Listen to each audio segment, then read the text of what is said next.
صراحة أنا بالنسبة لي أنا أقول إنه يكون ضمن الثلاثة الأوائل، لأن شفنا التعاقدات الرجاء هالسنة، الوداد انتدابات قوية، الوداد انتدابات الجيش قوية، الأندية المغربية شغالة صح في التعاقدات حتى اتحاد طنجة. نعم، التجهيز للموسم القادم بقوة. لذلك مثل ما شفنا الموسم الماضي كان في حرب في آخر 6-7 نعم جولات صحيح في الدوري جولات. المغربي. نعم. أتصور السنة القادمة راح يكون شيء مماثل. ما شاء الله عليه، والدوري الأول افريقيا وعربيا، الدوري الاول والدوري الاقوى. لذلك نتمنى نستمتع خاصه مع جوده الملاعب وجوده التصوير. تحس ان في تطور صار في الدوري المغربي، مو بس على مستوى الانديه، صار على مستوى البث، على مستوى الملاعب، على مستوى كل شيء، حتى الانتدابات واللاعبين اللي نعم موجودين صحيح. في الدوري المغربي. لذلك اعتقد راح تكون متعه كبيره، يعني يمكن نستمتع اكثر من الدوري المصري. شنو رأيك؟ الدوري المغربي أي. ممكن هي والله صح. بس من سلبيات الدوري المغربي يعني بدون زعل، الحضور الجماهيري عليك ان تكون شويه يعني هادي.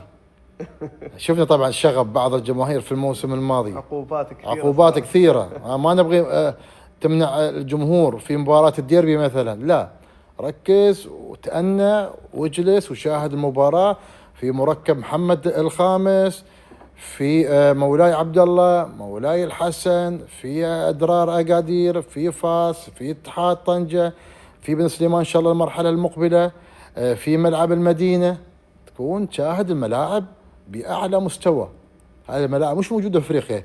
يقول لك فوزي لقجع ينظم ويخسر. طب هو يجيبكم عشان تشوفون الفرحة والبهجة وتستانسون في الملاعب والبنية التحتية في المغرب والفنادق. تشوفون أشياء متطورة في المغرب، يعني يشجع بروح رياضية. بس باختصار شديد ما ندخل في أمور ثانية عشان كذلك الناس ما تزعل. يعني عبد الله دائما يشد شوية على الطرف الآخر، بس إن شاء الله يعني تمشي الأمور هذه المرة. عموما 15 فريقا تطلق تحدي الصعود إلى المحترفين في الدرجة الأولى. وراشد 15 فريق الآن عدوا العدة اللي طبعا لمباريات مهمة في الدرجة الأولى يوصلون لدوري المحترفين. شاهدنا طبعا معسكر نادي الحمرية مميز في تركيا، مميز النقل في السوشيال ميديا، مميز استقرار فني وإداري، مميز نادي الحمرية. تكلم عن دوري الدرجة الأولى. والله شوف عبد الله، في دوري الدرجة الأولى دائما ما نشاهد يعني ما شاء الله يمكن الفترة الأخيرة تحديات كبيرة بالنسبة للفرق، وخاصة رغبتهم في الوصول للمحترفين.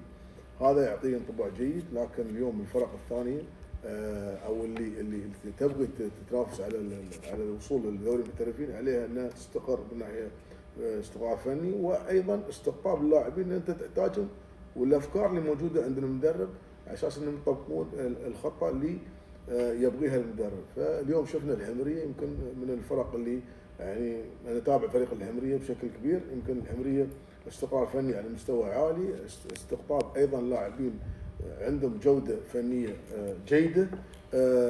الفريق يمكن يحتاج بعض الاضافات اللي تخليه ينافس بشكل كبير على الصعود، لكن هذا راح نشوفه ان شاء الله في هذا الموسم. وايضا الفرق الثانيه اكيد معذره بشكل كبير لموسم بيكون طويل بالنسبه لهم. ودوري درجه اولى عبد الله احنا يمكن عارفين دوري قوي ما يقل عن بقيه الدوريات الاخرى، لكن يمكن محتاجين دعم نعم. اعلامي كبير. لكن نتمنى نشوف اكثر من فريق مثل ما شفنا الموسم اللي طاف. لكن الموسم هذا نبغي وضوح لبعض الفرق اللي تبغي تنافس. نعم. يعني مثلا العربي يدخل لك فتره ويبتعد، الفجيره يدخل لك في فتره من الفترات نعم. ويبتعد. لكن نبغي نشوف حتى مثل ما يقولون لاخر جوله في الموسم. نعم. عندك اضافه تبغى تقول؟ تفضل. ما ننسى في دوري الدرجه الاولى يعني في انديه اللي هي طالعه من الدرجه الثانيه. نعم. جلف يونايتد، بالم سيتي. هذه الانديه يعني مثال بالم سيتي وجلف يونايتد جابوا لعيبه عالميين على فكره. جلف يونايتد مثل مدربهم انيستا. عندك ماريو بالوتيلي موجود في دوري الدرجه الاولى. الاتفاق اعتقد. اي نعم. في انديه موجوده قاعده تنافس، وممكن تكون حتى يعني انا اشوف ان بالم سيتي مسوي شغل رائع جدا. جلف يونايتد عندهم توليفه حلوه. شفنا لاعبين مثل طارق احمد، اسماعيل حمادي، لاعبين كانوا موجودين. حبيب الفردان بعد متواجدين كان في الفترة الماضية. لا، حبيب في يونايتد. بس الفترة الماضية أي كان نعم. بالعكس دوري الدرجه الاولى في تطور ملحوظ خاصه بالكوادر. كان راشد عيسى موجود وياهم في العربي، يعني في اسماء كانت موجوده في الفتره الماضيه كثيره. وايد ناصر الحمري.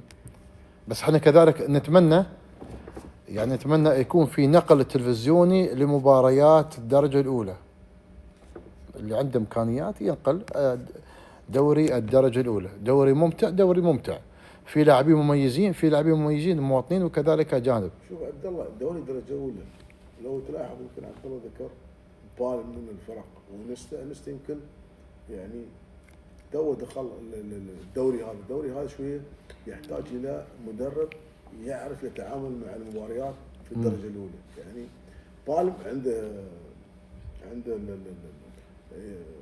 مدرب عارف اجواء دوري الدرجه الاولى.